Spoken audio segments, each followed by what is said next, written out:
9. Нийгмийн даатгалын сангийн 2026 оны төсвийн тухай хуулийн 3 дугаар зүйлийн 1-ийн эслэх төр хариуцах иргэдийн тэтгэвэр болон тэтгэврийн шимтгэлийн хөнгөлөлтийн татаас гэснийг төр хариуцах иргэдийн тэтгэвэр болон нийгмийн даатгалын шимтгэл гэж өөрчлөх, санд гаргасан улсын хурлын гишүүн Ж. Золж Жаргал хүний хөгжил нийгмийн бодлогын байнгын ороо дэмжээгүй. За, гаргасан саналтайгаа холбогдуулан Ж. Золж Жаргал гишүүн үг хэлнэ. За, энэ саналыг би татаж авна. Гэхдээ тайлбар хийлээ. Нийгмийн даатгалын санд төрөөс төлөх тийм хэсэг байгаа. Одоо нөгөө малчид, цэргийн албаагчид гэх мэтчлэн.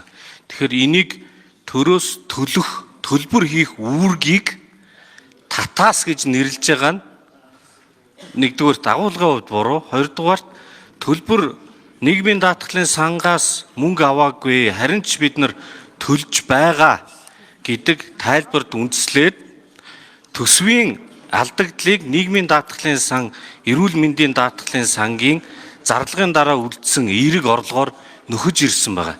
Их олон жил. Тэгээд энэ төсвийн тухай хуулийн дээр нөгөө зарлагын их усүрийг бичих ёстой. Тэр нь энэ хуулийн дээр ороогүй байгаа. Энэ задаргаа тооцоон дээрээс харахад нийгмийн даатгалын сангийн зарлагын дараа үлдсэн эерэг дүн 1.2 их найд. Эрүүл мэндийн сангийнх болохоор 0.4 их найд. Нийлээд 1.6 их найд төгрөг. 1.6 их найд төгрөгийг татаас хэлбэрээр нөхөөгүй. Энэ төрөөс төлөх ёстой төлбөрөө төлөөд үлдсэн одоо ашиг гэх юм уу эерэг тоо.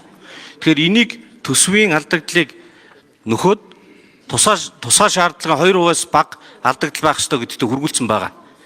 Тэгэхээр энийг цаашдаа суур өөрчлөлтөө хийхгүй бол нийгмийн даатгалын сан аривчихгүй олон жил ингэж явж ирсэн байгаамаа гэж үзэж байгаа. Тэг үүнтэй холбоотой 3 санал байгаа. Энэ саналуудаа татаж авнаа. Энэний их усүр бол одоо угаасаа байхгүй. Ер нь хооштой энэ асуудлыг нэг тийш нь болохгүй бол 10 жил гэхэд 1.5 их найд төгрөгөөр нийгмийн даатгалын сан аривч боломжтой байсан байна лээ гэсэн тооцоо гарсан. За, саналаа татаж авъя.